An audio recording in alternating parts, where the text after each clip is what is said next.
In a small village, deep within the African jungle, there lived a humble and kind-hearted farmer named Emmanuel. He was well loved by the villagers for his generosity and willingness to help those in need. His wife, Javita, however, was quite different from him. While Emmanuel was compassionate, Javita was known for her arrogance and selfishness. She always looked out for her own interests and never cared much for others. One day, as Javita was returning from the market, she carried a large basket of bananas on her head. The sun was beating down on the dusty path, and she couldn't wait to get home and relax. As she walked, she came across an old woman sitting by the side of the road, looking frail and weary. The old woman looked up and called out to Javita, asking for a banana to help regain her strength. Instead of showing kindness, Javita's eyes narrowed with disdain.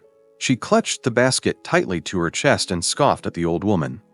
"Why would I give you a banana, you poor old witch?" she sneered. "You're probably alone because everyone has abandoned you. And look at you, unable to even get yourself a simple banana. You probably never worked hard in your youth. I bet you must be struggling because you don't even deserve a banana." The old woman, hurt by the cruel words, stood up slowly, her eyes flashing with ancient wisdom and power. Without saying another word, she raised her staff and with a voice full of sorrow and authority, she spoke a curse that would change Javita's life forever. "Since you refuse to give me a banana, you will bear twin daughters who will grow up with an unquenchable thirst for bananas. They will do anything for a banana. They will sell their bodies, sleep with men for nothing more than an ordinary banana. And one day you will regret this moment. You will search for me, but I will be gone." With those ominous words, the old woman disappeared into the forest, leaving Javita standing there, stunned and dismissive of the curse. She thought little of it, brushing it off as the ramblings of a crazy old woman. Little did she know, her refusal to show compassion would soon bring about a chain of events that would tear her family apart. Months later, Javita gave birth to twin girls Emma and Grace. As they grew, it became apparent that something was terribly wrong. Their desire for bananas, especially the common humble fruit, became an obsession. They would do anything to get their hands on a banana, even neglecting their responsibilities and chores to satisfy their cravings. This strange obsession would soon lead to their downfall, and the curse of the old woman would begin to take hold. As Emma and Grace grew older, their obsession with bananas deepened. What started as a harmless craving soon turned into an all-consuming need that began to affect every aspect of their lives. It wasn't just about the fruit anymore. It was a hunger that seemed to take over their very beings. The twins became fixated on getting bananas by any means necessary, even if it meant abandoning their responsibilities. Schoolwork, chores, and family obligations were all pushed aside as they focused on finding ways to satisfy their growing addiction. By the time they reached their teenage years, Emma and Grace's fixation had become downright bizarre. They would often go to extreme lengths to get a single banana, including using their beauty and charm to manipulate the older men in the village. The girls didn't hesitate to sleep with these men in exchange for bananas. This shocking behavior spread quickly through the village and whispers of their actions filled the air. People began to talk, and the once innocent young girls became the subject of gossip and shame. Some of the villagers saw them as nothing more than objects, and the respect they once held in the community began to erode. Emmanuel, their father, could no longer ignore the problem. One day, he returned home, feeling a mixture of anger and despair. He had visited the village's wise native doctor to ask for help, and the advice he received left him with a heavy heart.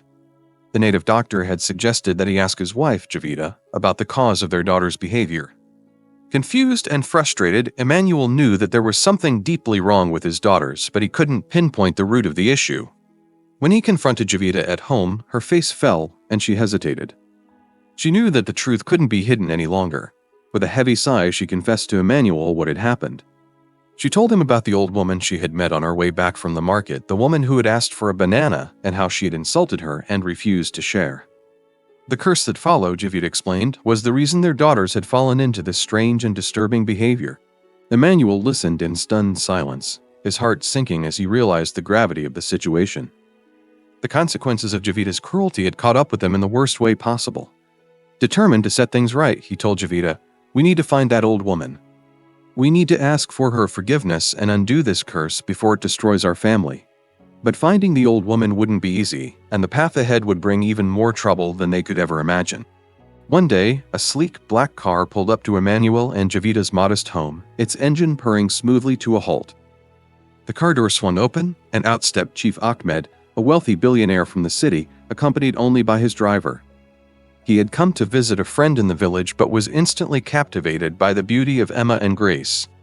He greeted Emmanuel and Javita warmly, his smile wide and charming. "Good day," Chief Ahmed said, his voice deep and smooth. "I couldn't help but notice her daughters. They possess a rare beauty and charm that is unlike anything I've seen. I have come with a proposal. I wish to marry them." Emmanuel and Javita exchanged surprised glances, stunned by the sudden and unexpected offer. They had never imagined that someone of such high standing would be interested in their daughters, let alone propose marriage to them.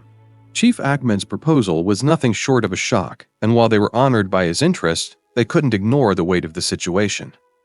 "I am flattered by your offer, Chief," Emmanuel began cautiously, choosing his words carefully. "But our daughters are still young, and there are other matters we must attend to first." Javita, ever protective of her daughters, quickly interjected. "They are not yet ready for such a serious commitment," she said firmly. "We truly appreciate your kind proposal, but we need to resolve some family matters before we make any decisions." Chief Ahmed nodded, his expression understanding. "I respect your wishes," he replied gracefully. "I will wait for your decision. In the meantime, if there is anything I can do to assist you, please don't hesitate to ask." With that, he turned to leave, but not before giving a lingering glance at Emma and Grace. The twins stood there, silent and unsure of how to react. Chief Ahmed had left an undeniable impression on them. He was charming, sophisticated, and wealthy, everything they could ever dream of. Their eyes followed him as he got back into his car and drove away, the sound of the engine echoing in their minds. After Chief Ahmed's departure, Emmanuel and Javita were left to ponder his offer. The unexpected proposal raised many questions and concerns. Emmanuel, still troubled by the curse and his daughter's strange behavior, wasn't sure what to do. Should they accept this proposal from a wealthy man who could offer their daughters a life of luxury, even though their actions had been far from honorable? Could this be the opportunity they had been waiting for, or would it only make things worse? Javita, on the other hand, was quick to see the potential in Chief Ahmed's offer. "Our daughters deserve a better future," she said with conviction. "Chief Ahmed can provide them with opportunities that we cannot. We should accept his proposal and focus on their happiness." Emmanuel, though reluctant, nodded slowly. "Very well," he agreed, his voice heavy with concern. "Let's accept his offer, but we must keep in mind that we still need to deal with the curse that haunts our family." And so, with a mix of anticipation and apprehension, they prepared to meet with Chief Ahmed again, unsure of what the future would hold. As Emma and Grace settled into their new life with Chief Ahmed in the city, they were in awe of the luxury surrounding them. The city was a world unlike anything they had ever known. The modern buildings, the bustling streets, and the sheer opulence of their new life left them both amazed and overwhelmed. Chief Ahmed spared no expense in making sure they had everything they wanted. Lavish shopping trips, exquisite dinners at five-star restaurants, and expensive gifts became the norm. Life seemed perfect, and the two girls were eager to embrace their new world. But despite all the comforts and luxury, there was something unsettling beneath the surface. Emma, in particular, found herself feeling restless. Despite the abundance of bananas at home, she still craved more, a need she couldn't explain. Late at night, she began sneaking out of the mansion to visit the gatekeeper's quarters, where she would sleep with him in exchange for just one thing: bananas. It was as though the curse had a hold on her, pushing her to take extreme measures to satisfy an obsession that seemed to be out of her control. Grace, on the other hand, was confused by her sister's behavior. She had everything she could ever need now, and yet Emma's actions didn't make sense to her. Why would her sister prefer to sleep with the gatekeeper when they had so many bananas at home? Grace tried to talk to Emma about it, but Emma was defensive and wouldn't listen. Grace was worried, but she didn't know how to help her sister. She kept her concerns to herself, afraid that if she spoke up, Chief Ahmed might send them back to the village, and she didn't want to risk that. One night, Chief Ahmed, who had been increasingly concerned about Emma's behavior, finally caught her sneaking out of the gatekeeper's quarters. He was furious and deeply disappointed. "I can't believe I married a woman like you," he said bitterly, his words cutting through the silence of the night. "I thought you were different from the other girls in the city, but you've proven me wrong." Emma stood there in stunned silence, unable to defend her actions. Chief Ahmed's disappointment was palpable, and she knew there was no excuse for what she had done. The man who had given her a life of luxury was now disillusioned with her, and Emma couldn't help but feel the weight of his judgment. "I can't be with you anymore," Chief Ahmed continued, his voice cold. "You need to leave." With tears streaming down her face, Emma gathered her things and left the mansion. Her heart was heavy, knowing she had lost everything she had worked so hard for. She returned to the village, where the judgment of the villagers awaited her. Whispers followed her wherever she went, and Emma knew she had brought shame upon herself. Chief Ahmed, now fully disillusioned, turned his attention to Grace, warning her with a stern look. "I hope you're not like your sister. If you are, you'll find yourself back in that village too," he said, his tone serious. Grace nodded silently, deeply ashamed of her sister's actions and the damage it had caused to their family's reputation. Back in the village, Emma faced the harsh reality of her choices. The life she'd once dreamed of was now a distant memory, replaced by the whispers and stares of those around her. It was clear now that the path she had chosen had led her to nothing but regret. Emma's fall from grace was quick and painful. After being sent back to the village, she was met with nothing but harsh judgment and the gossip of the villagers.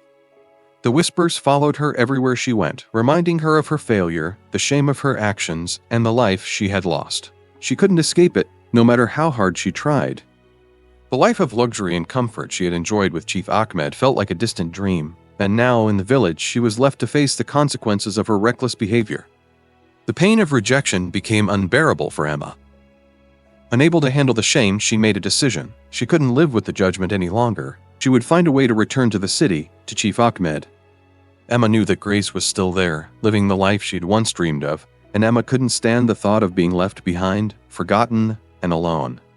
Driven by desperation, Emma set out to find Grace. She wanted to make things right, or at least to find a way back to the life she had once enjoyed. She searched for her sister tirelessly, hoping for a chance to explain herself and beg for forgiveness. After days of searching, Emma finally found Grace in the village, and the two sisters met in secret. When Emma told Grace how much she regretted her actions and how miserable she was without her, Grace couldn't help but feel a pang of sympathy. She had always loved her sister, despite everything that had happened. Seeing Emma so broken and desperate, Grace decided to help her, no matter how complicated it might be. She knew she had to do something, anything, to help her sister find peace again. The next day, Grace took Emma back to the city. Chief Ahmed, who had been growing increasingly frustrated by Emma's behavior, was furious when he saw her again. He had made it clear that he was done with her, and Emma knew that his decision was final.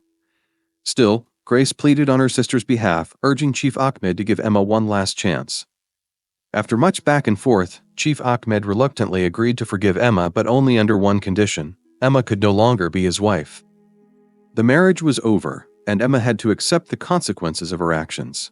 Heartbroken but understanding, Emma accepted Chief Ahmed's decision. She knew she had brought this upon herself, and now she had to live with the consequences. As Chief Ahmed began to lavish attention on Grace, taking her on shopping trips and vacations, Emma's jealousy began to boil over. She couldn't stand seeing her sister receive the attention and love that she once had. Her resentment grew, and she couldn't shake the feeling that she needed to find a way to regain Chief Ahmed's favor, no matter the cost. Her jealousy and frustration soon led her to drastic measures, and Emma began scheming in ways that would tear apart everything she and Grace had left. But Grace, growing increasingly suspicious of Emma's intentions, had no idea that her sister's feelings of resentment would soon push her to a dark place, a place where family bonds would be tested in the most unimaginable way. As Grace continued to settle into her new life, a strange and unsettling tension began to build within her. The days spent with John in the forest, though comforting, brought her little peace. She had begun to fall in love with him, and while she appreciated his kindness and the stability he offered, she couldn't shake the feeling that something was missing. Grace had grown up with comforts, luxury, and the bustle of the city life, and now she was living in the wilderness, far from the life she'd once known. Despite John's best efforts to reassure her, Grace couldn't ignore the rising anxiety that gnawed at her. Her pregnancy was progressing, and the lack of proper medical care in the forest left her feeling vulnerable. She had never imagined that she would find herself in such a position, far from any hospitals, prenatal care, or even access to the basic medical services she would need. Her fears grew as she thought about the possibility of something going wrong. What if complications arose during the birth? What if she couldn't get the help she needed? One evening, as they sat by the fire, Grace voiced her concerns to John, her voice trembling with anxiety. "John, I can't keep living here," she said, the weight of her words pressing down on her. "I can't have this baby without medical care. What if something happens to me? What if I don't survive this pregnancy? I need proper care. I need to be near a hospital." John listened quietly, his expression soft but understanding. He reached out to take her hands in his, offering her the comfort he could. "Grace, I understand your fears," he said, his voice steady but full of empathy. "But our forefathers didn't have hospitals, and they still gave birth and raised healthy children. I know it's hard, but you have to trust me." Grace shook her head, tears welling up in her eyes. "Maybe? But things were different back then. I don't want to take the risk. I need to be in a place where I can be sure that I'll be safe. I need the best for our child." John squeezed her hands gently, trying to ease her worry. "I promise you, Grace, I'll do everything I can to make sure you and the baby are safe. But we need to be realistic. We can't stay in the city and we can't go back to the village. But I'll figure something out." Despite his reassurances, Grace couldn't help but feel unsettled. Every day, the reality of their situation weighed heavier on her heart. She knew that she couldn't stay in the forest forever. With each passing day, her need for safety, for proper medical care, and for answers about Emma's betrayal grew stronger. She couldn't ignore the fact that something had to change. She had to find a way to protect her baby, and the uncertainty of her current situation was starting to feel too dangerous to ignore. Grace made up her mind. She couldn't keep living in the forest without knowing what was best for her and her child. She needed to return to the city, to seek help, and to confront the questions about Emma and their broken relationship. With a mix of fear and determination, Grace knew that her journey wasn't over, yet it was just beginning. As Grace's relationship with John deepened, she began to realize that the life she had left behind was slowly fading into a distant memory. The forest, once a place of refuge, had now become a place of uncertainty. Despite the love they shared, Grace couldn't ignore the deep questions that lingered within her heart. She had begun to feel a powerful connection to John, but there was one thing that still haunted her: John's past. One evening, as they sat by the fire, Grace could no longer hold back her curiosity. She had heard only bits and pieces about John's past, and something in her was desperate to know more. She turned to him, her voice gentle but filled with concern. "John, you've been so kind to me, but I can't shake this feeling that there's something you're not telling me. You've been hiding something, and I need to know what it is." John's expression shifted, a moment of hesitation passing before he responded. "Grace," he began, his voice shaky. "There's something about my past. Something that's too painful to share. I've kept it buried for years, and I don't know if I can ever tell you." Grace reached out, her hand gently resting on his. "You don't have to tell me if you're not ready, John, but I want you to know that I'm here for you. Whatever it is, we can face it together." After a long pause, John finally spoke. "I've done things in my past that I'm not proud of. I hurt people I loved, and ran away from it all. The forest became my escape, my hiding place. But I can't hide from you anymore." Grace listened, her heart heavy with empathy. John's confession opened a door to a deeper understanding between them. It wasn't just the forest that kept him hidden. It was his own guilt and the weight of his past actions. Grace could see the pain in his eyes, but she also saw the man he had become: kind, loving, and determined to make a fresh start. John's story reminded Grace of her own journey, a journey of redemption, of trying to overcome the mistakes of the past and make things right. She realized that, like John, she too had been running from her own guilt and shame. Emma's betrayal had broken her heart, and the pain of losing her sister had left scars she wasn't sure how to heal. But in John, she saw hope. His willingness to face his past and start over gave her the courage to do the same. Grace understood now that healing wasn't about forgetting the past, but learning from it and growing beyond it. Her journey with John wasn't just about survival in the forest. It was about finding the strength to forgive herself and to love again. She didn't know what the future held, but she knew that with love, understanding, and a willingness to confront their demons, they could move forward together. In the end, the story of Emma, Grace, and John is a reminder of the power of forgiveness and the importance of facing our past, no matter how painful it may be.